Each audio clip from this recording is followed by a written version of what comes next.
Hello and welcome back to the newest season of me reading, and we are now reading Little Women.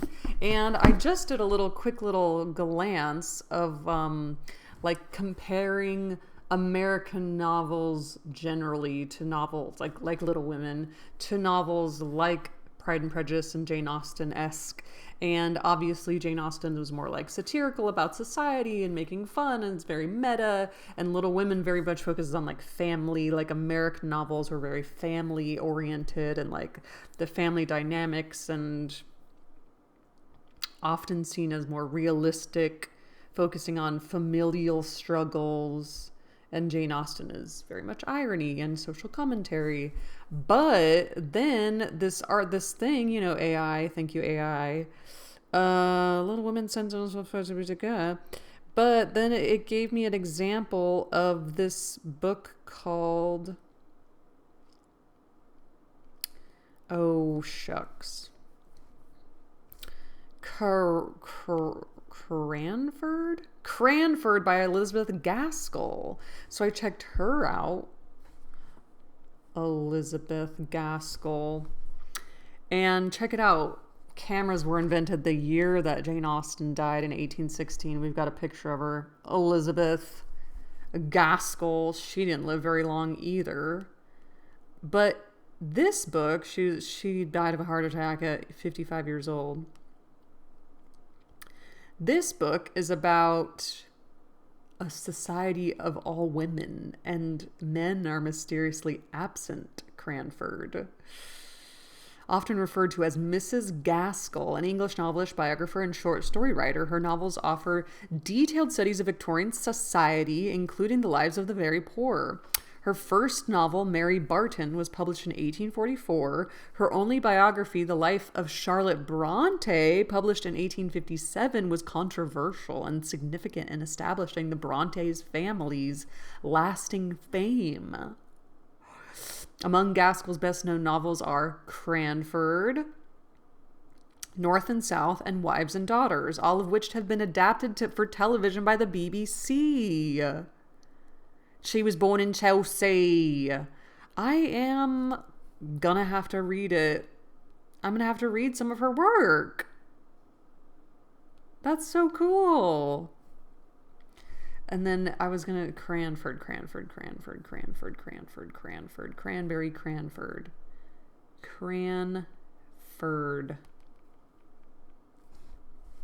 Elizabeth Gaskell. Glimpse into the lives of an English village dominated by women, where men are conspicuously absent from social life. The narrative is rich with observations about the peculiar rituals, customs, and dynamics of the tight-knit community, primarily focusing on the lives of its female inhabitants. This looks fun. I am going to read this on this channel. How exciting.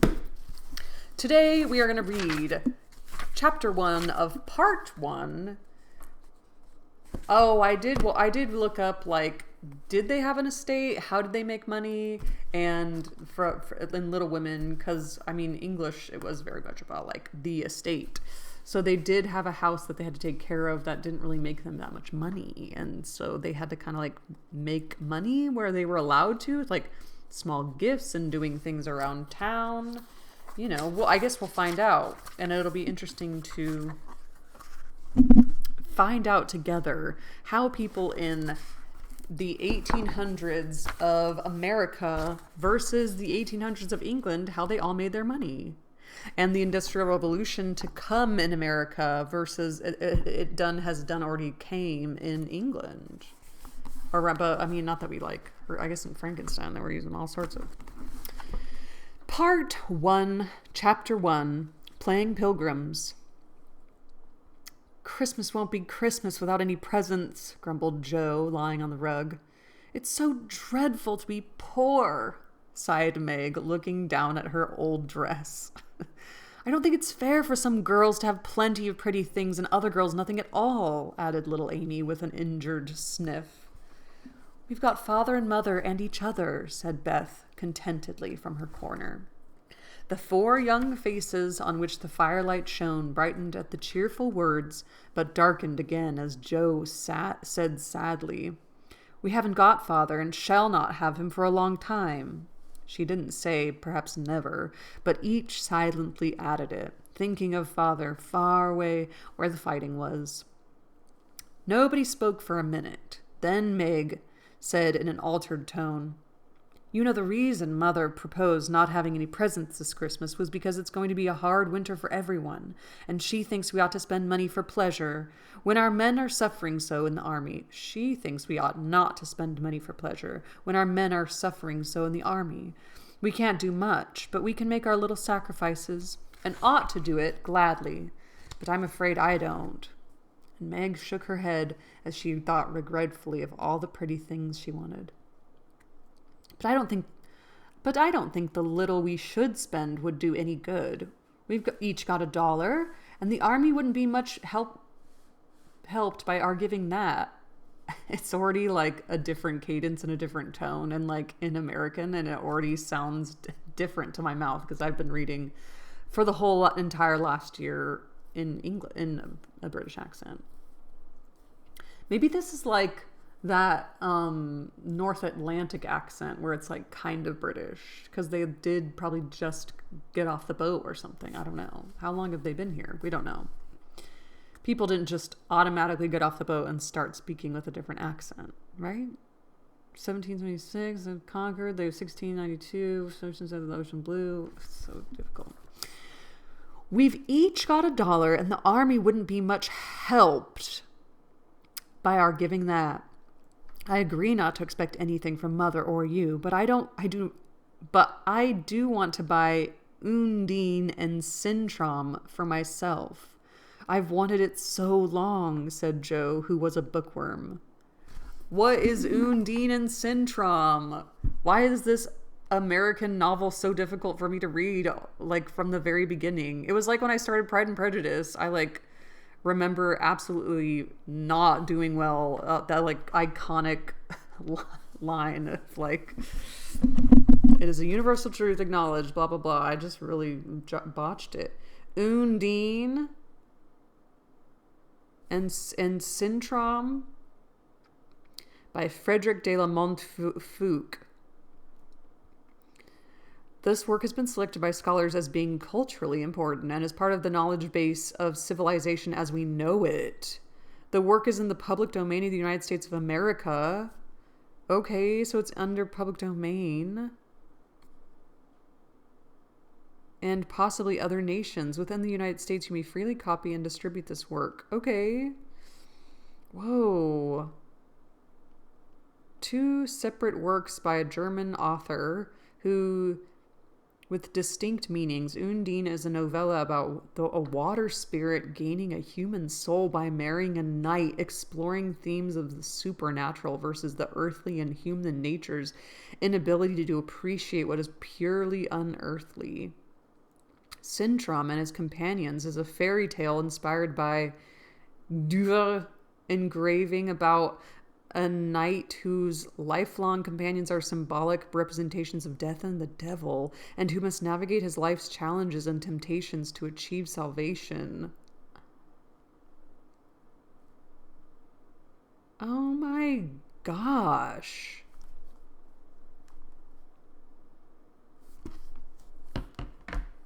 Wow, I had no idea, and I've never heard that before in my life.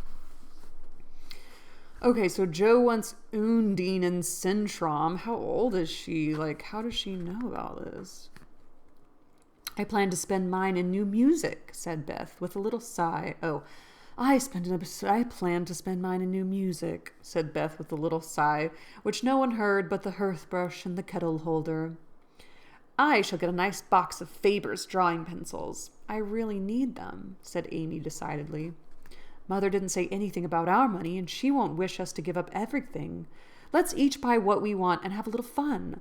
I'm sure we grub hard enough to earn it.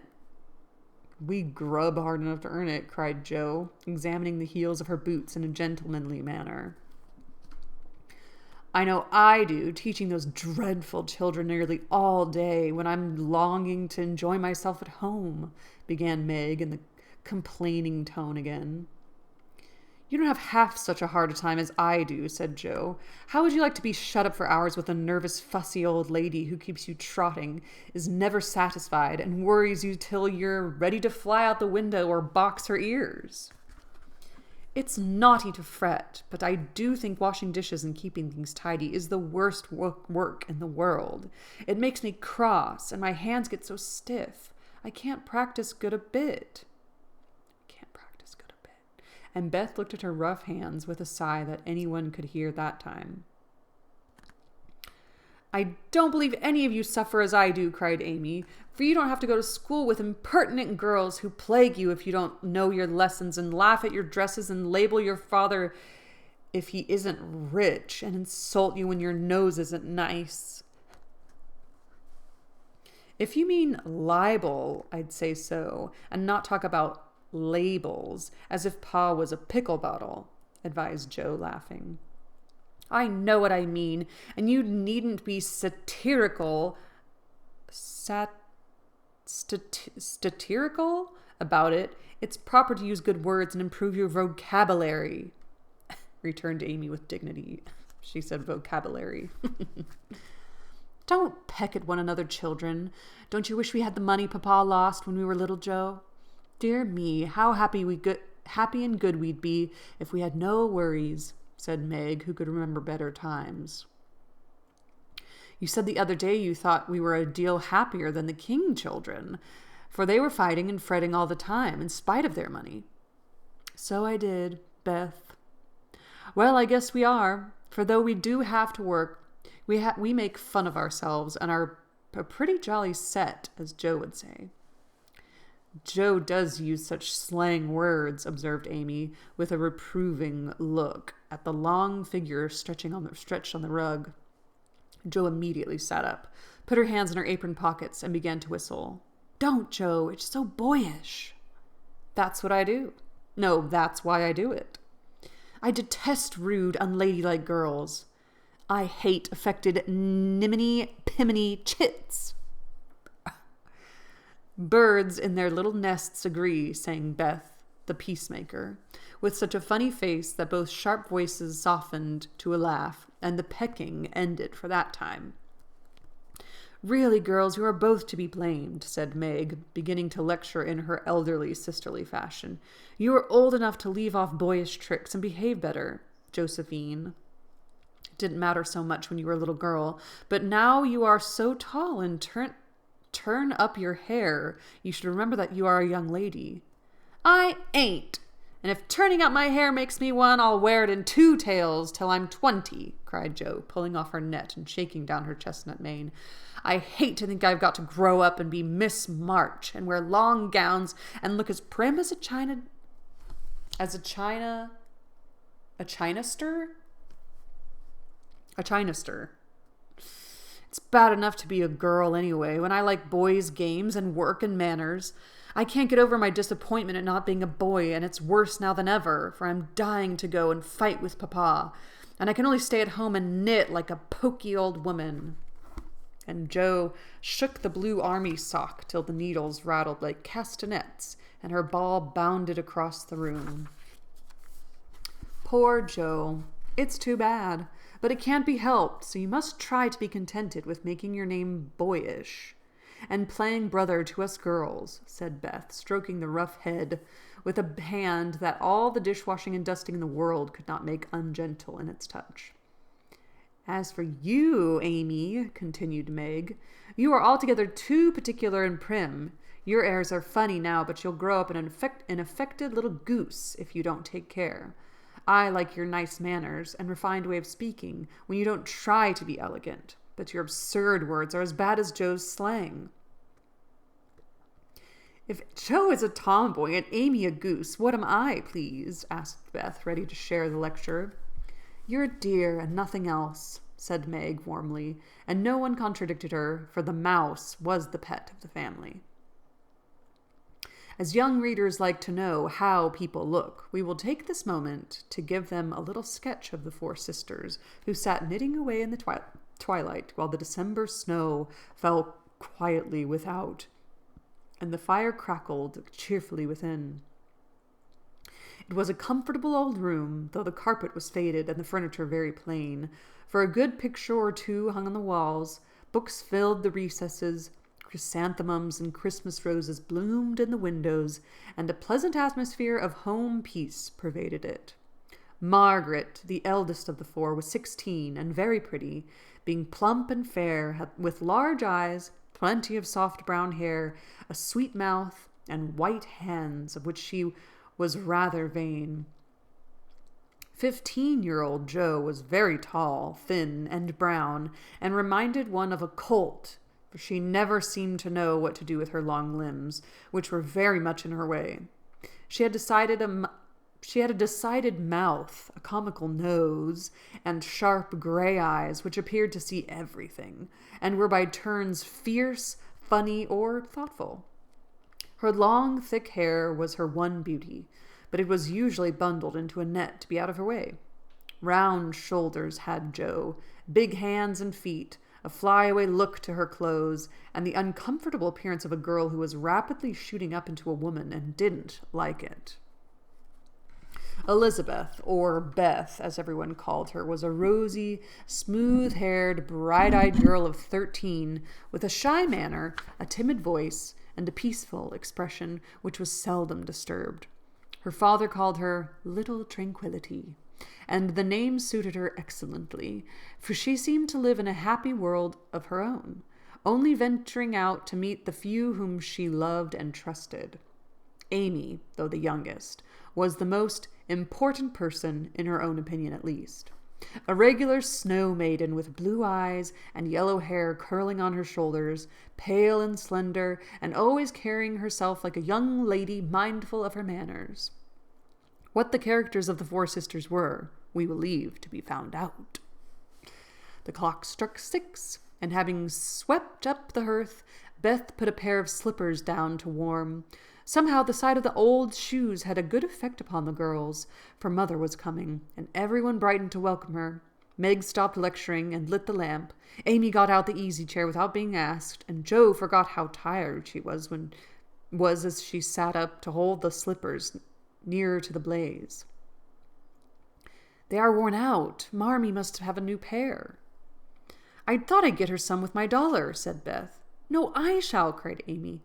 "I'm the oldest," began Meg, but Jo cut in with a decided, "Well, I'm the man of the family now Papa's away, and I shall provide the slippers, for he told me to take care of Mother while he was gone." "I'll tell you what we'll do," said Beth. "Let's each give her something for Christmas and not get anything for ourselves." "That's like you, dear. What will we get?" exclaimed Jo. Everyone thought soberly for a minute. Then Meg announced, as if the idea was suggested by the sight of her own pretty hands, "I shall give her a nice pair of gloves." "Army shoes, best to be had," cried Jo. "Some handkerchiefs all hemmed," said Beth. "I'll get a little bottle of cologne. She likes it and won't cost much, so I'll have some left to buy for something for me," added Amy. "How will we give the things?" asked Meg. "Put them on the table and bring her in and see her open the bundles. Don't you remember how we used to do on our birthdays?" answered Jo. "I used to be so frightened when it was my turn to sit in the big chair with the crown on and see you all come marching round to give the presents with a kiss. I liked the things and the kisses, but it was dreadful to have you sit looking at me while I opened the bundles," said Beth, who was toasting her face and the bread for tea at the same time. Toasting her face and the bread for tea at the same time. Got it. "Let Marmee think we are getting some things for ourselves and then surprise her. We must go shopping tomorrow afternoon, Meg. There's lots to do about the play for Christmas night," said Jo, marching up and down with her hands behind her back and her nose in the air. "I don't mean to act any more after this time. I'm getting too old for such things," observed Meg, who was as much a child as ever about dressing up frolics.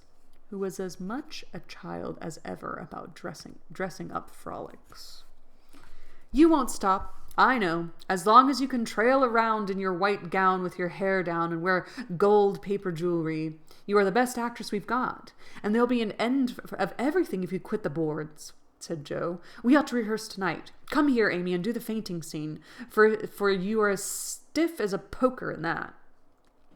I can't help it. I never saw anyone faint, and I don't choose to make myself all black and blue, tumbling flat as you do. If I can go down easily, I'll drop. If I can't, I shall fall into a chair and be graceful. I don't care if Hugo comes at me with a pistol, returned Amy, who was not gifted with dramatic power, but was chosen because she was small enough to be borne out shrieking by the hero of the piece.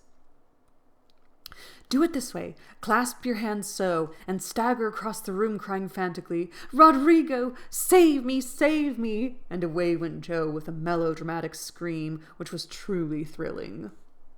Amy followed, but she poked her hands out stiffly before her, and jerked herself along as if she went by machinery. And her ow was more suggestive of pins being run into her than of fear and anguish. Joe gave a despairing groan, and Meg laughed outright, while Beth let her bread burn as she watched the fun with interest. It's no use. Do the best you can when the time comes, and if the audience shout, don't blame me. Come on, Meg. Then things went smoothly, for Don Pedro defied the world in a speech of 2 pages without a single break. Hagar the witch chanted an awful incantation over a kettleful of simmering toads with weird effect. Rodrigo sent his chains asunder manfully, and Hugo died in agonies of remorse and arsenic, with a wild "Ha-ha!" "It's the best we've had yet," said Meg, as the dead villain sat up and rubbed his elbows. "I don't see how you can write and act such splendid things, Joe. You're a regular Shakespeare," exclaimed Beth, who firmly believed that her sisters were gifted with wonderful genius in all things. "Not quite," replied Joe modestly.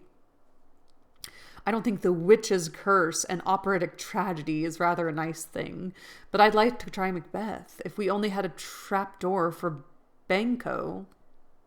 I always wanted to do the killing part. Is that a dagger that I see before me? Muttered Joe, rolling her eyes and clutching at the air as she had seen a famous tragedian do. "No, it's the toasting fork, with Ma's shoes on it instead of the bread. Beth's stage struck," cried Meg, and the rehearsal ended in a general burst of laughter. "Glad to find you so merry, my girls," said a cheery voice at the door, and actors and audience turned to welcome a stout, motherly lady with a "can I help you" look about her, which was truly delightful. She wasn't a particularly handsome person, but mothers are always lovely to their children, and the girls thought the gray cloak and unfashionable bonnet covered the most splendid woman in the world. "Well, dearies, how have you got on today? There was so much to do, getting the boxes ready to go tomorrow, that I didn't come home to dinner. Has anyone called Beth? How's your cold, Meg? Joe, you look tired to death. Come and kiss me, baby." While making these maternal inquiries, Mrs. March got her wet things off and her hot slippers on, and sitting down in the easy chair, drew Amy to her lap, preparing to enjoy the happiest hour of her busy day. The girls flew about, trying to make things comfortable, each in her own way. Meg arranged the tea table. Joe brought wood and set chairs, dropping, overturning, and clattering everything she touched. Beth trotted to and fro between parlor and kitchen, quiet and busy, while Amy gave directions to everyone as she sat with her hands folded. As they gathered about the table, Mrs. March said with a particularly happy face, "I've got a treat for you after supper." A quick, bright smile went round like a streak of sunshine. Beth clapped her hands, regardless of the hot biscuit she held, and Joe tossed up her napkin, crying, "A letter? A letter? 3 cheers for Father!"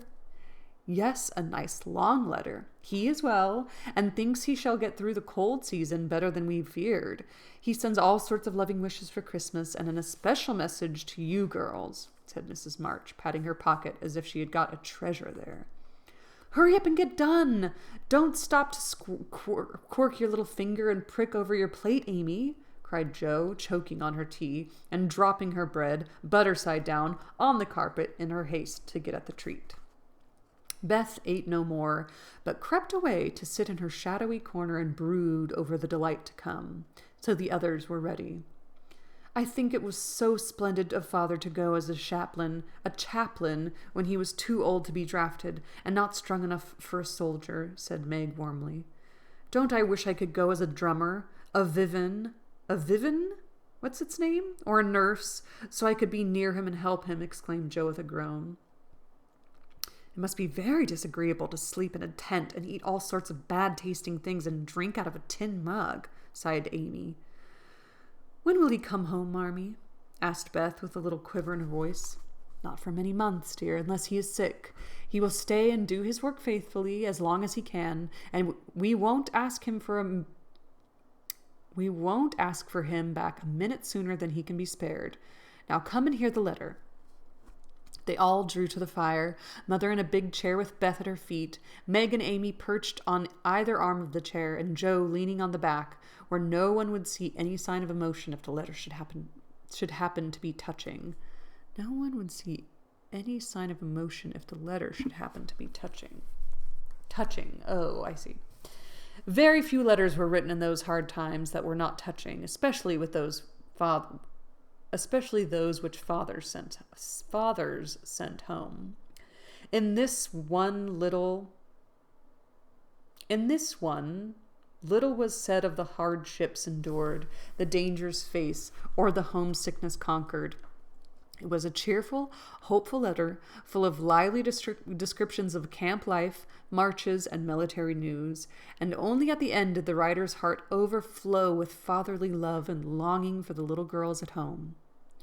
Give them all my dear love and a kiss. Tell them I think of them by day, pray for them by night, and find my best comfort in their affection at all times. A year seems very long to wait before I see them, but remind them that while we wait, we may all work, so that these hard days need not be wasted. I know they will remember all I said to them, that they will be loving children to you, will do their duty faithfully, fight their bosom enemies bravely, and conquer themselves so beautifully that when I come back to them, they may be fonder and prouder than ever of my little women. Everybody sniffed when they came to that part. Joe wasn't ashamed of the great tear that dropped off the end of her nose, and Amy never minded the rumpling of her curls as she hid her face on her mother's shoulder and sobbed. I am a selfish pig, but I truly try to be better so he mayn't be disappointed in me by and by. We all will, cried Meg. I think too much of my looks and hate to work, but won't any more, if I can help it. I'll try and be what he loves to call me, a little woman, and not be rough and wild, but do my duty here instead of wanting to be somewhere else, said Joe, thinking that keeping her temper at home was a much harder task than facing a rebel or two down south. Beth said nothing, but wiped away her tears with the blue army sock and began to knit with all her might, losing no time in doing this duty that lay nearest her, while she resolved in her quiet little soul to be all that Father hoped to find her when the year brought round the happy coming home. Mrs. March broke the silence that followed Joe's words by saying in her cheery voice, Do you remember how you used to play Pilgrim's Progress? A Christian allegory novel written by English preacher John Bunyan in 1678. Do you remember how you used to play Pilgrim's Progress when you were little things? Nothing delighted you more than to have me tie my piece bags on your backs for burdens, give you hats and sticks and rolls of papers, and let you travel through the house from the cellar, which was the city of destruction, up to the housetop, where you had all the lovely things you could collect to make a celestial city. What fun it was, especially going by the lions, fighting Apollyon. Apollyon. And passing through the valley where the hobgoblins were, said Joe. I liked the place where the bundles fell off and tumbled downstairs, said Meg. My favorite part was when we came to the flat roof where our flowers and arbors and pretty things were, and all stood and sung for joy up there in the sunshine, said Beth, smiling, as if that pleasant moment had come back to her. I don't remember much about it, except that I was afraid of the cellar and the dark entry, and always liked the cake and milk we had up at the top. If I wasn't too old for such things, I'd rather like to play it all over again, said Amy, who began to talk of renouncing childish things at the mature age of 12. We never are too old for this, my dear, because it is a play we are playing all the time in one way or another. Our burdens are here, our road is before us, and the longing for goodness and happiness is the guide that leads us through many troubles and mistakes to the peace which is a true celestial city. Now, my little pilgrims, suppose you begin again, not in play but in earnest, and see how far you can get before father comes home. Really, Mother? Where are our bundles? Asked Amy, who was a very literal young lady. Each of you told what your burden was just now, except Beth. I rather think she hasn't got any, said her mother. Yes, I have. Mine is dishes and dusters, and envying girls with nice pianos, and being afraid of people. Beth's bundle was such a funny one that everybody wanted to laugh, but nobody did, for it would have hurt her feelings very much. Let us do it, said Meg thoughtfully. It is only another name for trying to be good, and the story may help us. For though we do want to be good, it's hard, and we forget and don't do our best. We were in the slough of despond tonight, and Mother came and pulled us out as Help did in the book. We ought to have our roll of directions like Christian. What shall we do about that? Asked Jo, delighted with a fancy which lent a little romance to the very dull task of doing her duty. Look under your pillows Christmas morning, and you will find your guidebooks, replied Mrs. March. They talked over the new plan while old Hannah cleared the table. Then out came the 4 little work baskets, and the needles flew as the girls made sheets for Aunt March. It was uninteresting sewing, but tonight no one grumbled. They adopted Jo's plan of dividing the long seams into 4 parts and calling the quarters Europe, Asia, Africa, and America, and in that way got on continually, especially when they talked about the different countries as they stitched their way through them. At 9, they stopped work and sung as usual before they went to bed. Oh, I wonder what they sang. No one but Beth could get much music out of the old piano, but she had a way of softly touching the yellow keys and making a pleasant accompaniment to the simple songs they sang. Meg had a voice like a flute, and she and her mother led the little choir. Amy chirped like a cricket, and Jo wandered through the airs at her own sweet will, always coming out at the wrong place with a croak or a quaver that spoiled the most pensive tune. They had always done this from the time they could lisp, "Crinkle, crinkle, little star," and it had become a household custom, for the mother was a born singer. The first sound in the morning was her voice as she went about the house singing like a lark, and the last sound at night was the same cheery sound, for the girls never grew too old for that familiar lullaby. Super duper sweet beginning, and it is so much about the family life and so different from what we've been reading, and it's so fascinating. Join me next time for chapter 2. It is a bit early, but a Merry Christmas. And I know I timed Frankenstein perfectly with Halloween, but I think this is a whole year, right? So, or maybe it's longer, but we'll have another Christmas, I'm certain. And maybe it'll happen around Christmas time. Not that I'm trying to perfect it. Actually, Frankenstein happened by accident. It didn't happen by accident, but I kind of have figured I wanted to read that book because it was by Mary Shelley, and then it happened around that time, and the movie came out. So that was perfect. But we just finished chapter 1, so we'll see how long it takes to get through this book, huh? Happy reading to you all, and fare thee well. I'll have to think of some, like, American version, or just continue with ta-ta.